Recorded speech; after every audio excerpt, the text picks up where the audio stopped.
Thank you so much for coming for this failures conference, and let's see. And we hope, as one of our colleagues said, Neeraj from PATH said, this is going to be confession time, and hopefully it's a good confession time. And I'll come back to my own role little later on.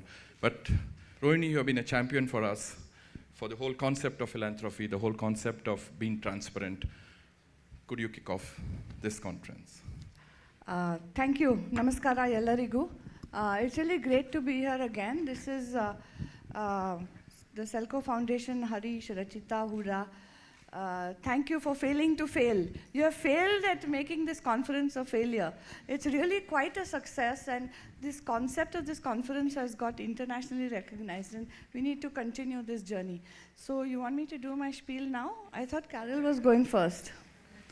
All right. So thank you. And I was told to, yes, it's about the failure of philanthropy, but I was told to give candidly an example of failure. Now, since I've been here many times before, I won't repeat the many failures of the journey from 1992 with Nagrik, some things that went wrong in Akshara, Pratham books, Argyam, etc. So today I'm going to talk about a brand new thing, which is the journey of X-Step Foundation.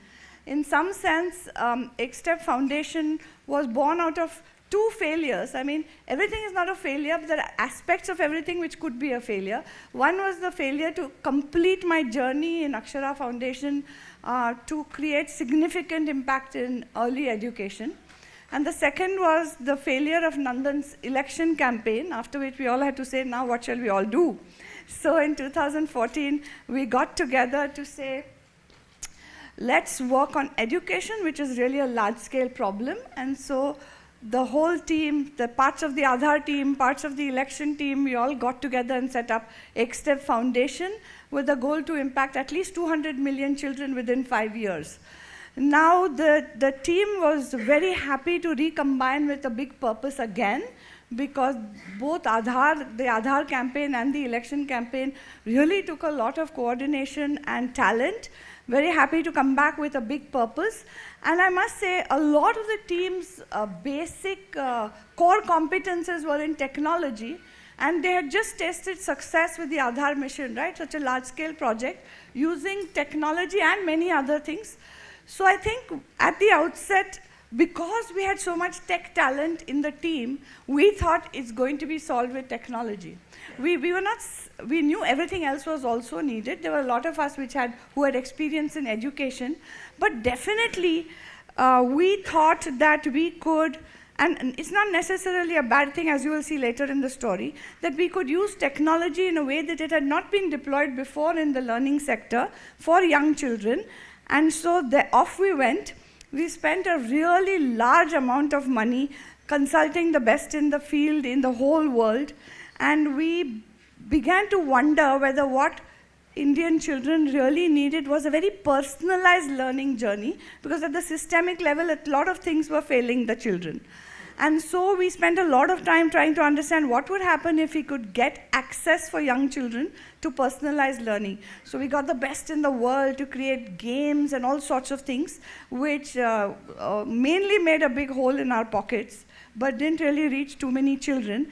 And then we said, oh, it's not enough to just create a few games. We should open this out. So we created the Genie platform so that everybody could put, using that technology, put learning games. But then we sat back and said, even that won't get us anywhere, because if you want to reach 200 million children, there is no way with even all the resources we have that we can do it.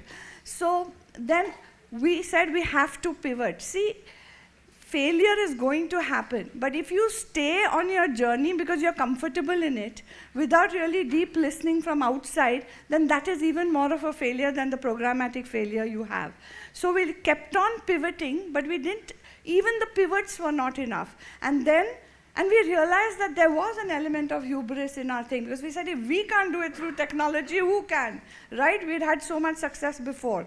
And then it was really time to sit back and take a deep breath and take off all our hubris, put on all our humility, deep humility, and listen again.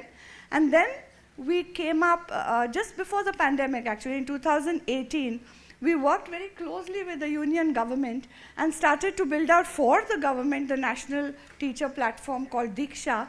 And as it happened, that platform was ready just before the pandemic broke out and schools suddenly shut down. And this platform then had to get ready very quickly to serve 10 million teachers and double the 10 times the number of students. So I think I'll close here by saying, and then I'll talk about something else. I'll close here by saying that the failure to recognize your failure is a very deep thing. You have to be able to take stock. You have to be able to let go. Because many times you really get very possessive about some idea or some program that you have. Or even philanthropists get very tied to something big that they think they are going to solve it in this way and it's only a matter of time. So they keep on pushing resources into something and then eventually it's too late. So I think we were very lucky that there are a lot of nagging voices around us which say, we told you it's not going to work that way, and we began to listen to them a lot more.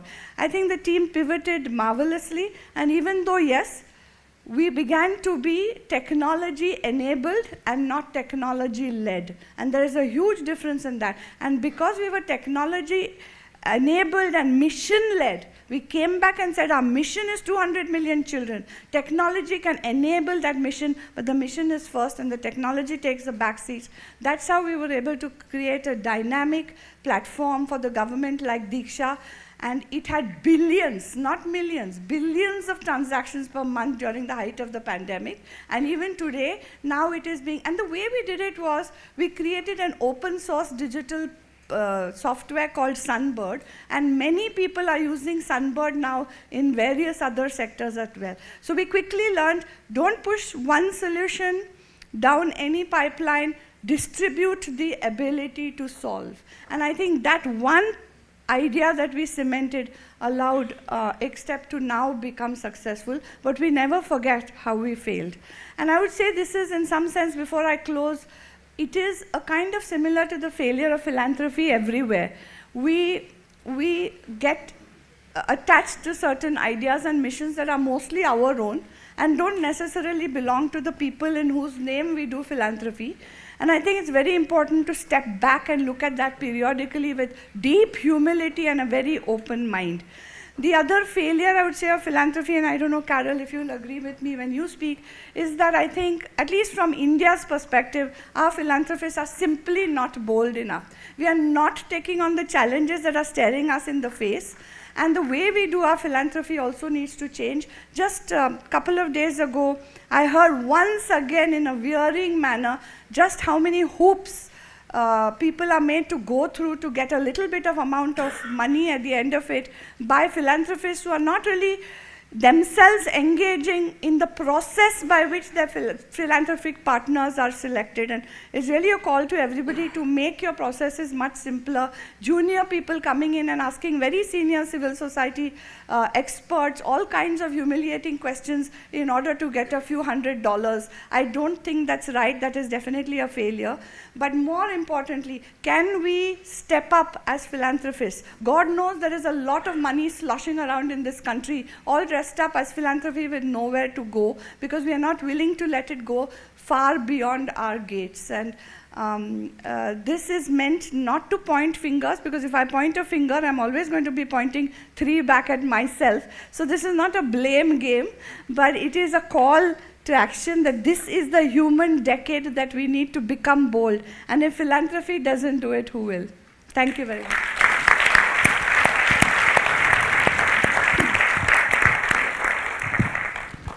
Thanks, Rohini, for, as usual, setting the stage, and hopefully many of us listen to it and actually make it practical. And because we only have 7 years for the SDG goals, and we are so far away from discussing. Carol, stage is yours. Yes, thank you. And let me start first by thanking you for inviting me to be a speaker here at this conference with so many people in the room, and also I understood outside the room. And I'm very excited to be back in India, a country I visited many times in the past and where I met many brave, innovative, entrepreneurial people who teach me a lot about social change and innovation. So we met, or we talked about the conference some time back, and you said it's really nice to talk about what I am right now, what I'm doing right now at DOEN. Since January 2021, I'm the co-director of the DOEN Foundation, which is a funder based in the Netherlands that is supporting entrepreneurial people and with various financial instruments to make their initiatives bigger, stronger, and more visible. But before joining DOEN, I was in development cooperation for around 30 years and working from the Netherlands, but also in various countries across the globe, including Nepal, Mali, Cameroon, and Egypt. I worked a lot with civil society organizations, both international NGOs like HIVOS, Oxfam, SNV, but also with women organizations, farmer organizations. So I've been on the practitioner side for, well, most of my professional life, and so also at the receiving end of funder money. So just less than 2 years ago, I shifted to this position as a funder. You also asked me to talk about, like, you know, experiences with failures, and I wanted to tap into an experience I had in my previous position, and then we'll link that to how I look at the role of funders, including the role of the DOEN Foundation. So I worked 13 years as a program director at HIVOS Foundation, and during those 13 years I was very closely involved in a coffee initiative in East Africa. It was a public-private partnership. And the partnership decided to pilot first with a new scalable approach to reach out to really large number of farmers to enable them to have more viable and sustainable farming systems. And we really the ambition was really to test the approach for scaling. So we worked on it for 3 years. The pilot was very successful in the sense that we really learned how to reach out to a large number of farmers with the right kind of infrastructure, but also to include women in that process who, as probably some of you know, are very critical actors in the coffee sector. The pilot showed that through that kind of structured support to farmers, like consistent 3-year support to farmers, they can really triple their yields. But also by including women in decision-making processes, it allows to really adjust the farming system, and there came far more attention to diversification. So we run this pilot. We're very happy with the results. All partners were also involved, and we said, well, we're now ready for scaling. And we had 2 funders that were willing to support this initiative for another 5 years. And then during those 5 years, I think everything went different than what we had assumed when designing the theory of change and so on. And I will just highlight a few. I mean, there's so many to share, but just highlight a few to give you a feeling of, you know, the struggle in terms of a changing environment. So the first thing that happened was in Kenya, which was one of the countries we were working in, the government decided to become far more actively engaged in coffee marketing. So that influenced the whole relationship between coffee cooperatives and the marketing and support agencies that were set up to support these coffee cooperatives. So the whole idea of supporting these farmers for a 3-year period was really at risk, because farmers really opted for different marketing outlets. So what we learned there is that the relationship between farmers and, for instance, these traders, which we felt with this particular trader was built on trust and long-term perspective for reliable income, was influenced by many factors, and some of these factors are also contradicting. The other thing that happened was that one of the larger private sector partners decided to shift its operations from the north of Tanzania, where we had been testing, where we had established an infrastructure, to the southern part of Tanzania. And that had so many financial and logistical consequences that we had to decide to stop the program in Tanzania.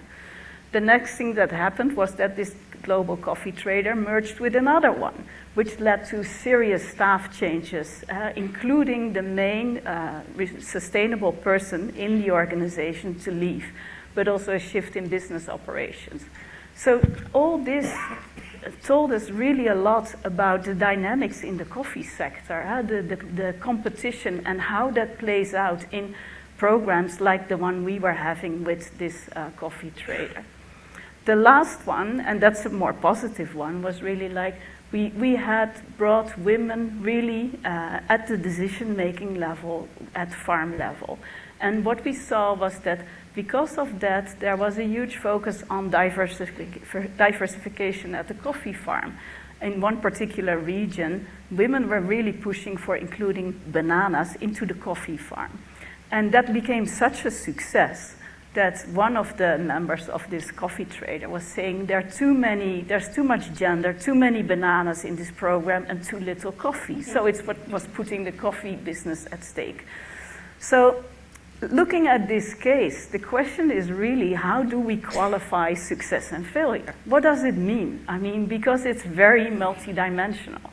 So through this and other experiences, I really saw and learned that social change is highly complex, and especially in the world we're seeing today with rapid changes and a lot of connections between the local and the global, it's very difficult to avoid failures. But I think, and I think you also alluded to that, we really have an obligation to learn from those failures and also to look at those successes. Where do they come from? What is the reason and how can we adjust? And I think by doing that, it will allow us to navigate in that messy, complex world and find out like how do we reach, you know, this, well, the objectives we have set or the mission we have set as organizations. So for me, it's indeed recognizing failure, but also success, learning, adjusting, and navigating your way through this world. Then the whole thing is about how is that journey being supported by funders? So in this particular case, we had two funders. The first one was obviously not very happy when we explained changing circumstances and our inability to reach the results, the quantitative results we had agreed, but we found a way out in a creative manner. But the other one was very much result-focused and was very much insisting on meeting those results. Otherwise, it would affect the funding we were receiving from them. So what that meant for an NGO in terms of, we had already delivered many services to farmers, and then risking not receiving the funding, I think is a risk very few NGOs can run. So I've seen over the years many funders moving into that direction, becoming very result-oriented, looking for short-term projects with very little flexibility, very little trust involved in the relationship with their partners. And yeah, for me, that was one of the reasons also when working for my previous organization and working in development, I at a certain moment recognized that I can't really stay true to my drive to contribute to social change if this whole funding environment is changing in that manner. So that's when I moved to the DOEN Foundation. So shall I say a little bit about the DOEN Foundation? Yeah. So DOEN Foundation is a funder, as I already mentioned. We're based in the Netherlands. And it's good to tell a little bit about our existence. I mean, we are funded by the charity lotteries. Some of you may be familiar with that. And the charity lotteries have been established in the Netherlands and a number of other countries to really support civil society organizations to do what they're best at. And they do that by providing long-term trust-based funding. So we are one of the major beneficiaries, you could say, of the charities. And we were established to really support innovative, risky, you could say, entrepreneurial people with smaller initiatives. So these people could be entrepreneurs, social entrepreneurs, but also civil society organizations. As DOEN, we really believe in, you know, the need for system change. So not for simple projects, service delivery, but really thinking about how do we want to transition our world from a world which is based on linear production processes to more circular production processes. A world where there's exclusion of many to a world where everybody is included, where there is solidarity, and where there is spaces also for imagination, for different perspectives, because we really believe that that will also help in being innovative, thinking out of the box. So this is what we are set out as DOEN, and we really support in that process organizations that are very bold, that have innovative ideas that are sometimes risky also, but we're prepared to take that risk, but also to grow and with the development process of organizations. So in the case of social entrepreneurs, we can start with a grant and then move to loans and to equity. So we really look at what is it that this particular organization needs and how can we support best. We're very flexible. So also in terms of, yes, when we sit with partners, we look at their mission. What is failure? I want to share one example, which is here on the back. So, because it's interesting, like in the Netherlands, we had this big problem of almost 10% of vegetables being wasted because supermarkets were not accepting their quality. They had the shape like this one, so not straight, which was required by the supermarket. There was this social enterprise that said, well, we cannot afford to waste so much vegetables, so much valuable vegetables. So can we develop a business around it? They did so. They processed all these vegetables, made really wonderful soups, which you see over there. They became so successful that the larger retailers took over the initiative, really saw the business case for it. So in the end, the business no longer exists. I mean, they really had to stop. But retailers have taken over, and even today we can find this kind of soup and these vegetables in the supermarkets in the Netherlands. So again, a failure for the company maybe because they no longer exist, but a huge success in addressing this big problem of waste in the Netherlands. So that was it. Thank you. Thank you, Carol. Thanks. Thank you both for setting the stage, and as we said, we failed to have gender parity on the stage. So, but also for colleagues, we have 4 confession tables also, as Neeraj said. We have 4 confession tables, and we have expert confession. We have 1 confession for NGOs, which is going to be run by Father Roshan. And it's on, if you can actually tell about, some people are taking it seriously, but if you want to talk about how you're going to use COVID as your next excuse for all the deliverables that you don't meet over the next 3 years, right? And so the Father Roshan is expert of that, so he will. The second confession is for the funders. We have Father Joby, who is, the Bishop Joby, who is going to, so then I can say, how can you push for the grantees to scale even if you know that they are going to fail and they're not, as long as you can tell your board that you can meet. The third is going to be run by Cardinal Thomas. I don't know where he is, but it's by the CSR agencies who push for you to create a system around the airport so your CEO can come and cut the ribbon. It has to be 30 kilometers within the airport so the CFO or the CEO can come and cut the ribbon, right? The fourth was, unfortunately, even the Pope refused because it was the failure of the multilaterals. He said, even I can't handle that. So any one of you can actually, so we have four confessions, but anybody can go to the fourth one, which is the ideal one. But yes, this is where I hope all our panelists also can be brutal, because this is all we do for the sector, because if we don't do what the failures are, then how can we actually set an example for other youngsters to take it up? So, Rohini, why are we still afraid? I think, who's we in this case? From the multilaterals? No, the ecosystem is afraid. The reports are very, very fantastic. The photos are great. And if you add all the impact numbers, it's more than the population of India. Yeah. Right? So how do we look at it? I think this notion, this narrow definition of success, everyone wants to be successful. Nobody's seeking to fail. But the narrow definition of success means we can only do some things which fit into that model.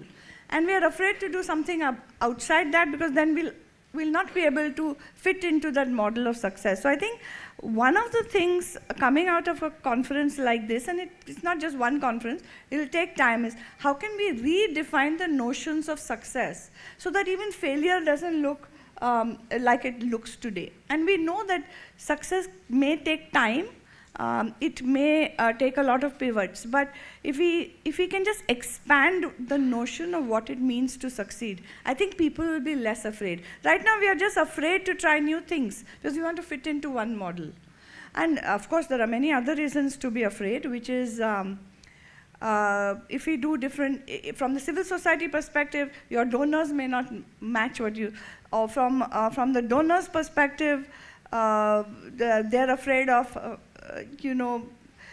being narrowly defined by one law, and that you have to only do things which fit into a law. Taking very bold initiatives nowadays can be risky. We don't like to talk too much about human rights anymore. All over the world, we are finding it very difficult to have those conversations. So it's natural that people are a little afraid. But I think the first step is, let's broaden the idea of what it means to succeed across space and time. Thanks, Rohini, for that. So continuing on that, Carol, you have been on both sides of the aisle. On one side, where you wanted to squeeze the neck of the funders, and saying that, why are you asking me so many things? On the other side, now you're bringing those onto this side of the aisle, right? What is the failure that you yourself went through that you're going to make sure that you're going to rectify on this side of the aisle? For me, the whole question about success and failure, as I said, I mean, for me, it's so much related to the fact that social change is highly complex. So, and I think it's especially also right now with the urgency to act. We have a climate crisis, we have a biodiversity crisis, there is huge inequality. I think there is also a feeling that we need to act fast. We need to deliver results because what's ahead of us is quite serious. And I think what I've learned from earlier experience, but also what I see in DOEN and what I think we're really trying to do is recognizing that complexity, recognizing that if you're an entrepreneur, a startup, there's a journey. You're navigating your business through that messy world. So not to be too much attached to like deliverables, results, but more on this journey and the mission that you want to achieve. And I think within DOEN, that's exactly the space we're having and which we are also continuously emphasizing. So I think it's that ability to be flexible and allowing our partners to really navigate in that complexity. I'll also answer that in the sense that when I started implementing as a social entrepreneur, I was able to see what donors expected of us, right? And then when I'm only doing the philanthropy, I have to carry that memory with me. And the first things I would say is, you have to learn how to trust. I keep saying, if you start out with trust, you end up with trust. So that's the first lesson I learned from being on this side and then being on that side. So you have to trust more, you have to let go more if you really want. And you have to be able to distribute agency, not distribute solutions. That is what you learn when you are yourself having had a lot of successes and failures in implementing something. As a donor, you have to be able to absorb what civil society really needs, which is flexibility, as Carol said, and trust, which is desperately needed. And also, in every sector, how do you develop the agency of people to solve their own problems? Yeah, so isn't that, both to Rohini and Carol to start, isn't that getting more complex? Because as both of you said, it's a complex problem, right? It's the eradication of poverty, climate change. But suddenly everybody is coming and saying the private sector will solve it, right? Private sector will get in an efficiency. And that's exactly part to what you just said. The young program managers who are asking people with decades of experience coming from the private sector, I think we are further going into the failing sector, right? We are like, would Unilever hire a program manager who has no experience of sales at all? But in this sector, we are getting with no experience, you can do the funding. Don't you think we are, on one hand, we are all talking about these complexities, but on the other hand, the processes are actually against?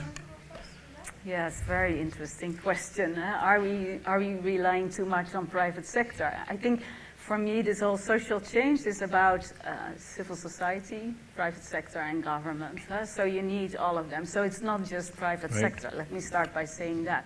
I think there's also a lot of emphasis on investments. I always say subsidies do have a role to play. And I think especially in poorer parts of the world, we cannot expect business models to work easily, while in other areas, governments have invested a lot. If we take, for instance, energy, governments have subsidized the grid everywhere in the world. But now we're expecting mini-grids to become profitable right away and serving last mile communities. I think that's really not feasible.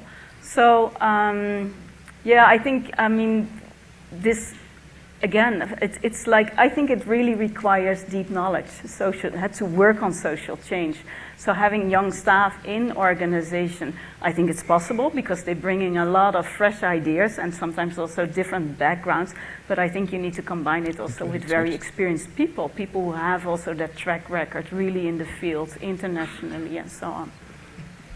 I think the reason I wrote the book Samaj Sarkar Bazaar, a Citizen First Approach, is because I believe that we need to really understand Samaj as the foundational sector, and that the bazaar is a continuum, the markets are a continuum of the social sector, as is the state. And I think the role of the business sector is critical in this decade when we have to solve problems perhaps created by the markets. So they have to be solved with the markets, they cannot possibly be solved without them. But to expect the business sector to solve social problems alongside that, I would much prefer that Sarkar and Samaj allow bazaar to solve its own problems first, which is to create more sustainable businesses, to not create negative externalities, and to focus on that and support that through policy and through civil sector voices and civil sector holding up a mirror. So that, I think, is the role of the bazaar in these times, to reduce the negative externalities. And of course, it's fine if some profits go towards the Samaj sector, but not to come in there as experts to solve societal issues. Solve bazaar issues first. Is it possible? Of course it's possible, because, there's no choice, right? This climate change, especially in the environmental crisis, has to be solved with the bazaar, and in many cases by the bazaar, by the markets. So, of course it's possible.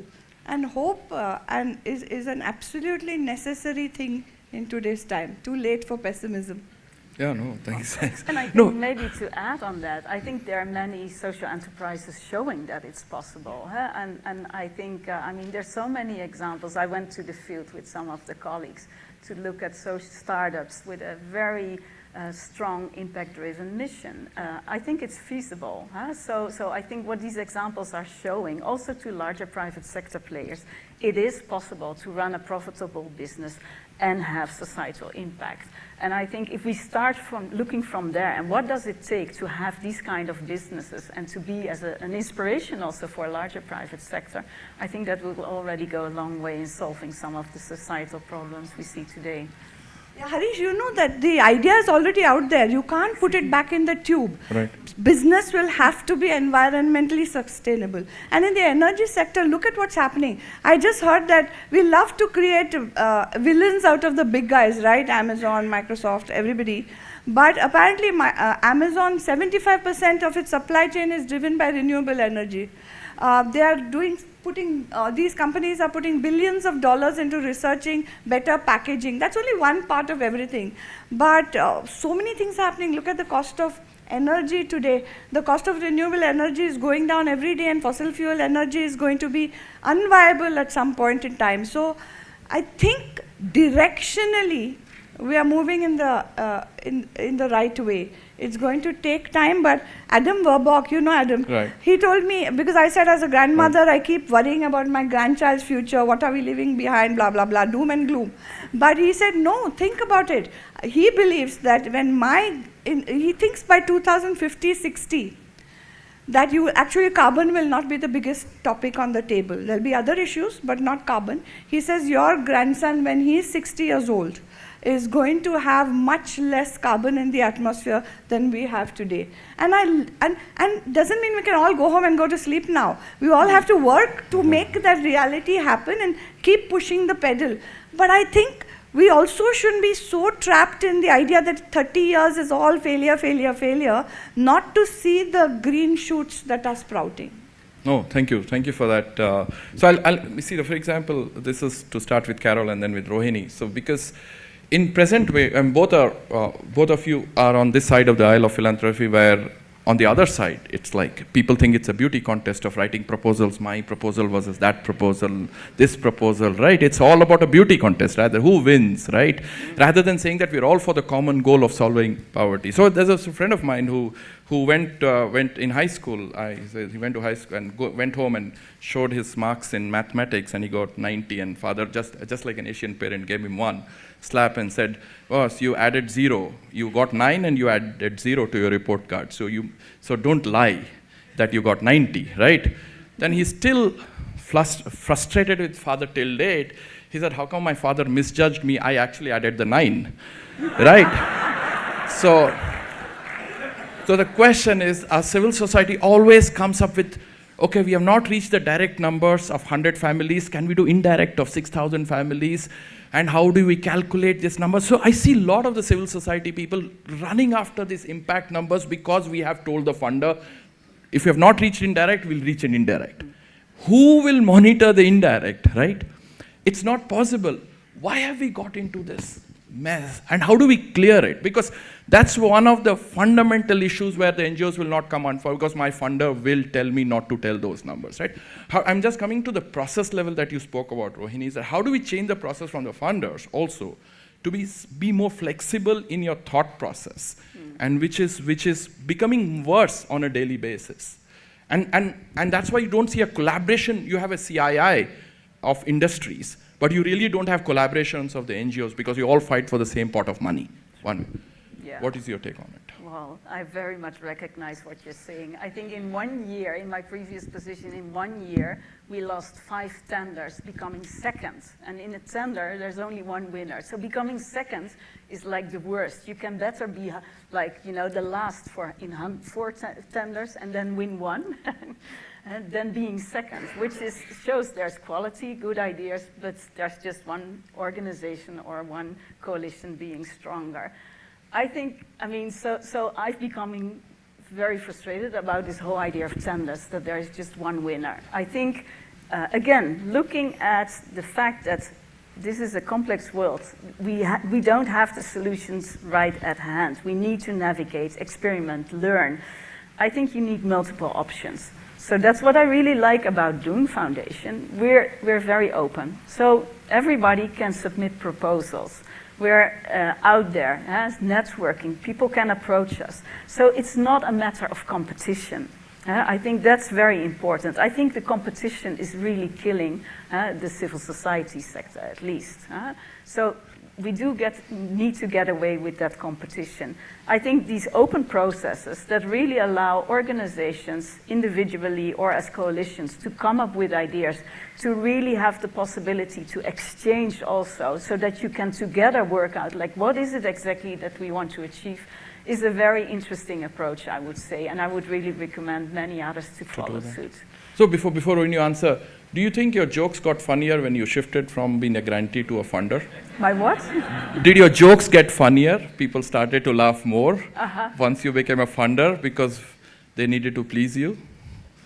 Yeah.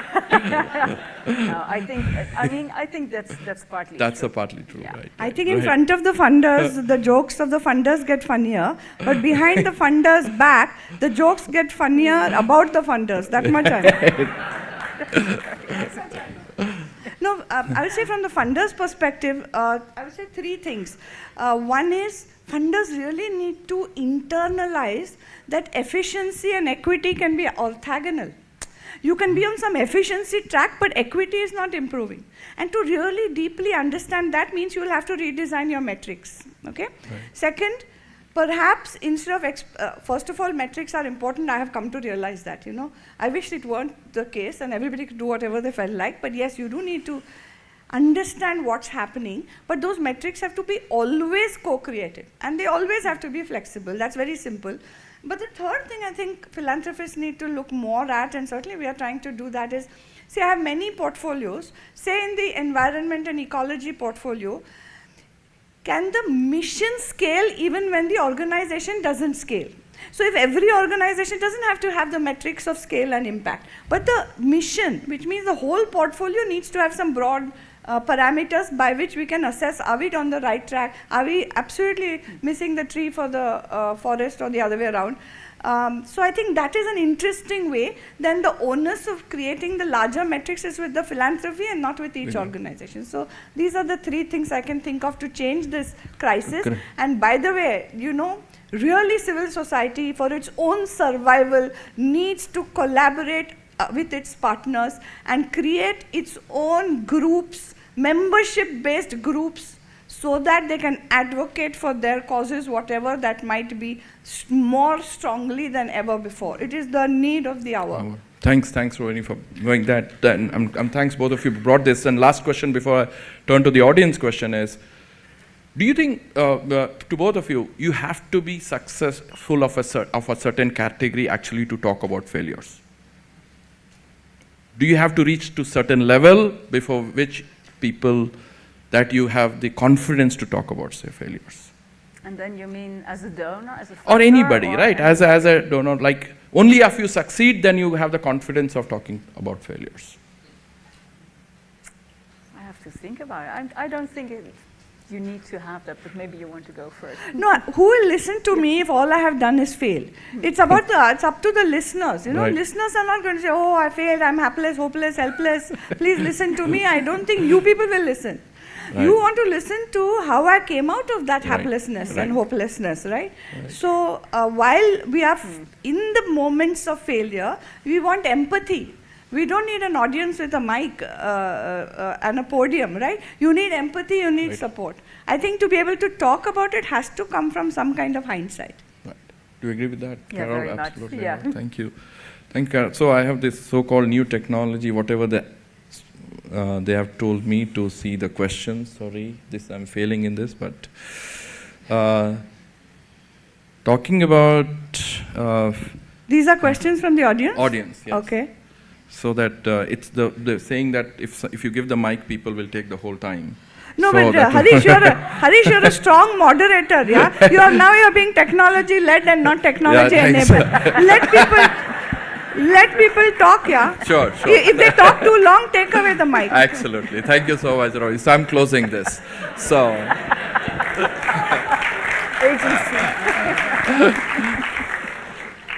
So who is going to be the first guinea pig? Yeah. No.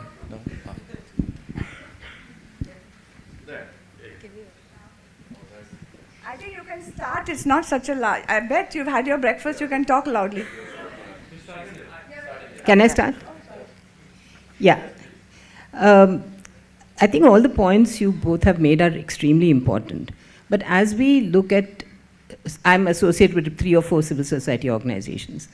And Usha, please identify yourself. Okay. I'm Usha Thorat, and I am associated with 3 organizations, 1 in ecological security and 2 in health. CSR funds is the most important source of funding for most of the smaller organizations. And metrics have become very, very important under the rules, plus all the other rules that have been, quite tough.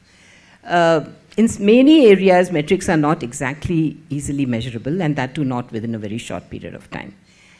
So in this context, trust plays really hardly any role with funders, because they are also governed so much by their own compulsions. How many people have actually come together to create sustainable, positive alternatives to the CSR law. There's plenty of opportunity to do that. We are only sitting and complaining about it. If all of us got together, sat with the government, made a public noise about positive alterations that we want in the CSR law, things will change. Are you going to take the lead? I want CSR people. I want the corporations to lead this. We'll get one or And two. civil society. I am a private personal philanthropist.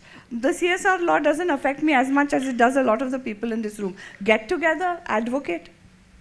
Thank you.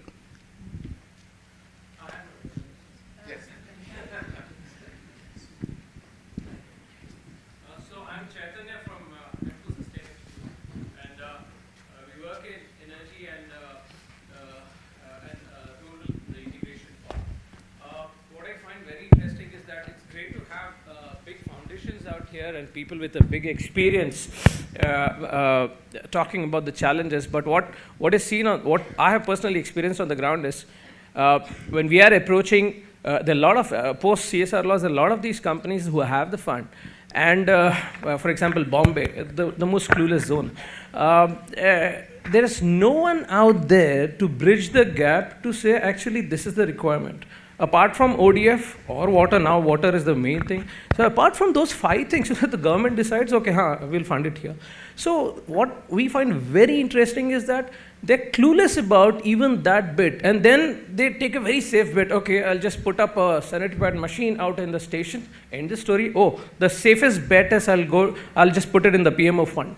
Now, what we are finding this, like a platform is needed whereby the people who have a say come in from all walks of life, whereby the smaller funding parties or the CSR funds can come in, can join that thing and at least have pointers and at least they know where to go from beyond the 5 which is defined by the government, or which is, I usually call it the flavor of the season. Okay, right now this is water.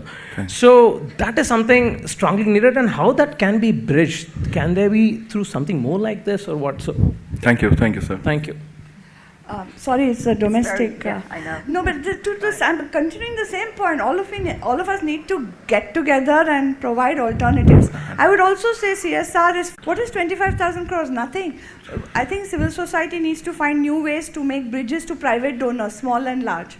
That's where your real bulk of your money is going to come from, okay? And years of being fed by foreign funders have made us all a bit lazy. Now is the time to build bridges, and it takes time to build those bridges. So the bricks of those bridges are storytelling. Take out your brick kilns of storytelling and build those bridges to Indian personal donors. Don't put all your hopes on CSR. It's something I truly believe in. Because a law like that, just imagine now they've bucketed corporate funding into 2% of profit, and that too after a certain turnover.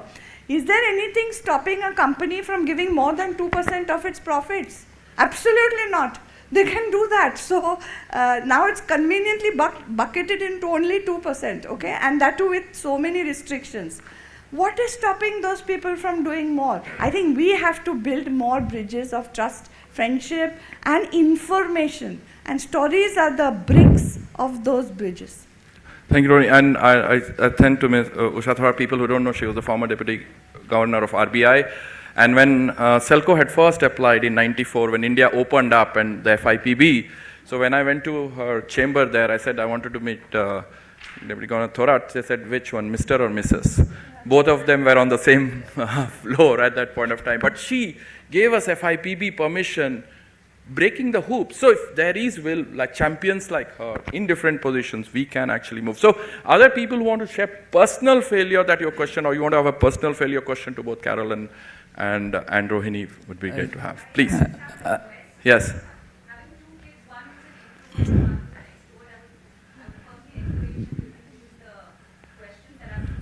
Okay. Sure. Okay, sure. Absolutely. Good point. Thank you. Full inclusion. Thank you. Sir, yes. Good morning, sir. Morning. I'm Ashutosh Kumar, Mahatma Gandhi National Fellow, working with government of Tamil Nadu. So I had a very particular question, like the philanthropy and donations by the bigger corporations and the bigger people have become tax evasion more than they really want to solve the problems of this society. Being working in the government, inside and outside working, all the cooperation, I accept that there is exceptions, but like if you see the scenario in the like USA as well, they are just talking about the tax the rich instead of being donating and the philanthropic more to the society, because that's not doing the and solving the cause which they really intend, and what they are doing is pretty much the like you said about the Amazon's 97% or the carbon that's and the, but the actual the thing when they came up, the most of the documentaries and the initial came up that they Amazon and the other big 5 companies are greenwashing up the things to make their image more predominant, attractive to the people rather than solving up the problem. So what's your take on this? Thank you. Thank you. Yeah, I think taxation is indeed very important. So let me start by that. I don't know exactly the details of CSR here. I've seen it in other countries. I think CSR is interesting, but it's not always, let's say, influencing the primary processes in the businesses. And I think, as you also highlighted, I think there is a need for private sector to really incorporate externalities in their primary processes, so to really reduce environmental and social impacts, negative environmental and social impacts. I think, and that also relates to what you mentioned, is that there's not one source of funding that will solve the problems of civil society organizations. I think there is CSR funding, it's a reality. There's funding from governments, there's funding from multilaterals, there's funding from foreign donors. So diversification, I think, is very critical for civil society organizations. Make sure that your resources are really diversified, because I think that will allow you the flexibility to do what you're best at and what you think is really needed. So can I ask a question from this for both of you, one by one? I hope her question, yeah. Yeah, go ahead. No, go ahead. I just want to make sure that the lady who said that some people can't speak out, if yeah. she has a question. Yeah, please go ahead, Harish. Yes, I have one question directly to you, Carol. Do philanthropists give money to fail? To faith. Fail. Oh, to fail. To fail. Well, I can't speak on behalf of all philanthropists. I can speak on behalf of DOEN. And yes, we accept failure. As I said, I mean, we are very with high risk because we always look at, if this initiative succeeds, what is the potential impact it could generate? So if the potential impact is very substantial, we are very much willing to take that risk and to allow for failure as well. And to you, Rohini, was that there is a trust deficit between philanthropy and NGOs. The way the new philanthropy is, it's more demanding on output and ecosystem. There's a trust deficit between the two. Yeah, there is a trust deficit for sure, and I think I've talked about this before. It may be a difference of ideologies also. So it's not just about trust, because the donor community may have different market-based ideologies, quite naturally, because that's where their wealth came from. They have a great belief in the market system, and very often civil society actors have slightly less of a faith in market systems, and sometimes that can create a problem of how do you bridge that gap, right? But I still say we have to change what we can change, and I believe in the power of the storytelling of impact. And I don't mean impact in numbers necessarily, that civil society needs to make its case better. Make its case better. One organization told me it takes them 36 touch points to convert a philanthropy. And they don't give up at 13. And so I don't know if the Indian civil sector is ready for 36 touch points with philanthropists, but even if we do 1/3 of that, it may make some headway. To make the trust happen is not going to be automatic. But by the way, the young donors that I meet, Nitin Kamath and all, many of them are very, very innovative and very, very trust-based. So there's a whole generation of new kinds of philanthropies coming up. So somebody asked both of you saying that could you relay a very personal failure that we will feel you're one of us? Well, I already mentioned that I failed in getting donor funding, in being in those competitions and not ending first. So that felt as a failure and really wasting lots of valuable resources and also ideas. So that felt as a failure in a certain way. Yeah, definitely. Yeah, no, I've already talked of several failures on my 30-year journey in public.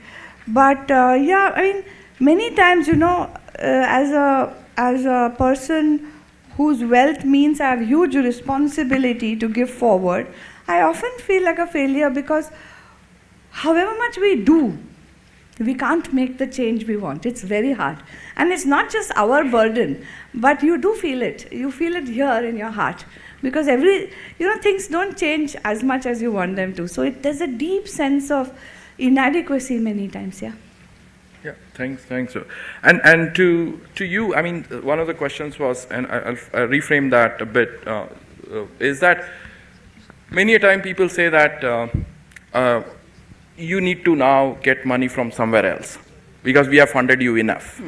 That shows that the philanthropist's goal was to go, when you go to a restaurant, you don't go and say, I've eaten enough, I should go to a different restaurant. If you like the restaurant, you keep going to the restaurant, right? If that particular NGO is delivering the best for the output that you wanted, why do you want to exit?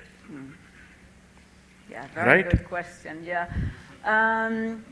If I look at DOEN Foundation, we see our role very much as accelerating a transition. Right. So, and within that transition, you need different organizations, being social entrepreneurs, being artists, being civil society organizations. So we really look at that transition and where is it? So for instance, renewable energy, we funded for a long time in the Netherlands, and we decided last year to phase out or to take a slightly different role because we felt that the broader ecosystem had reached a certain level where others were becoming more valuable and adding, useful, and we could, step out. So I think it's a balancing act in a way between, let's say, the broader ambitions you have as a funder in terms of the social change you want to see, and then working with multiple organizations that play a role in that transition. So I also somehow assume that when the transition moves forward, that also the position of the different organizations that are working in that transition is changing. Right. So I think everybody's role is changing if you use that framework of thinking from transitions. I'll say a couple of quick things. By the way, you've been very lucky. You've had very long-term funders, okay? So everybody else doesn't have that. But look at it. But does it, you tell us, does it create too much of a comfort zone between you and your funders? It does, see? So from the point of view of the funders also, and I'll tell you, I don't think too many people talk about this, but there can be donor fatigue. When you're in one sector, see, at the end of it, philanthropy is voluntary as an exercise, okay? And at some point, you have to allow for the feelings, emotions, and needs of the funders themselves. I'm not saying poor little rich girl kind of thing, okay? I'm just saying that sometimes there's donor fatigue also. Okay, we've done this for like 15 years, 20 years with the same people. What if there is somebody else who is going to do a better job? That capital has to be flexible to allow for the next risks to be taken also. And you also don't want dependency. You can have donor fatigue, but also that organization needs to build its own resilience to find other donors. So no, I tell you from the other side, I mean, glad you raised it, that one of the comfort zone is that exactly why we have completely failed in getting any domestic resources. And my team would, Manoj, sir, you had a question. Last question before I... Hi, I'm Manoj. I have one question for both of you. And a lot of philanthropic institutions work in isolation based on what they think about society and how they want to help, and this is their personal wealth that they want to direct in a particular cause. Can philanthropists learn from mafia? That they decide that, okay, I'll pick this sector, this geography, this is my territory, and I'll work on this way I can maximize the impact of my philanthropic capital, rather than competing with each other and trying to do similar things with different models and distributing philanthropic capital suboptimally over multiple similar projects in different geographies, 20 philanthropists doing the same thing, running 20 different schools with 20 different pedagogical approaches, right? So is there a way, like as you said, that why don't civil society get together and change the can philanthropists get together and decide their territories, their projects, their aspirations? Okay, I'll work on food security, I'll work on climate change, you work on education, I'll work with you on education and you work with me on climate, right? And that way we maximize that aggregation system can, actually philanthropy leads for aggregation. I think the rest of the society will follow them. Thanks. Thanks. If you can But both. Manoj, who will be the Don? Who will be the Don in this mafia business? Aap sabhi don hai. You have to write an article on this for idea tomorrow morning. I'll do that. I'll do that because most of the philanthropists that deal with, they promise and never give the tranches on time. Manoj ka photo will be fit for that, right, Don? Don Manoj. So if you could, I will do that. We'll co-author it. both of you can answer, and with your closing comments, we have 30 seconds each, please. Please, right. No, I'm not going to answer that, but it's No. very fascinating. I'm going to think about this for sure. But I'll tell you, the philanthropists are beginning to cooperate and collaborate. So it's a nascent journey in India, but many new philanthropic collaboratives that I am myself a part of, and we take that very, very seriously. So it's beginning, and it should be acknowledged, but we can do more. Thank you. Carol. Yeah, it's a very interesting thought. I will also think about it. And at the same time, I think it's very important for different funders, philanthropy, to work together as well. Because if I just give the example of the DOEN Foundation, our resources are limited. The challenges the world is facing are huge. So you need multiple funders to step in. And I think what we try to do is to consciously look at what is the space that fits us best, and then to define that space also in relation to the spaces of other philanthropists. So I think it's around building a sort of ecosystem for philanthropy where everybody takes his or her role, and that together you can, make different sources of funding available according to the different needs in the broader ecosystem. So I think more in that collaboration and really looking at complementarity between different funders than very siloed approaches. Thanks, Carol. Carol, there's a question which can, offline you can answer. Susha Thorat has asked, do you feel pressure from the Dutch lottery system about the funding source? So I could let you answer her question later offline. I'll tell you the question that she had asked, Okay. little offline. So thank you so much for this wonderful session, to both of you for setting the stage for this two-day conference, and please requesting each one of us, let's make each one of us very, very uncomfortable so that we can actually make the life of the poor comfortable. Because we are becoming too comfortable, that's where the climate crisis, the crisis of poverty, the crisis of inequality that exists and is increasing day by day. We can be on our old comfort zones, we might fail and succeed, but we all have a social security to move on. But ultimately the loser, if you're not frank enough, is going to be the poor of the world. So hopefully we'll use these 2 days to push the boundaries in a manner that we can move forward in a very practical, pragmatic, and realistic manner. Thank you so much for attending.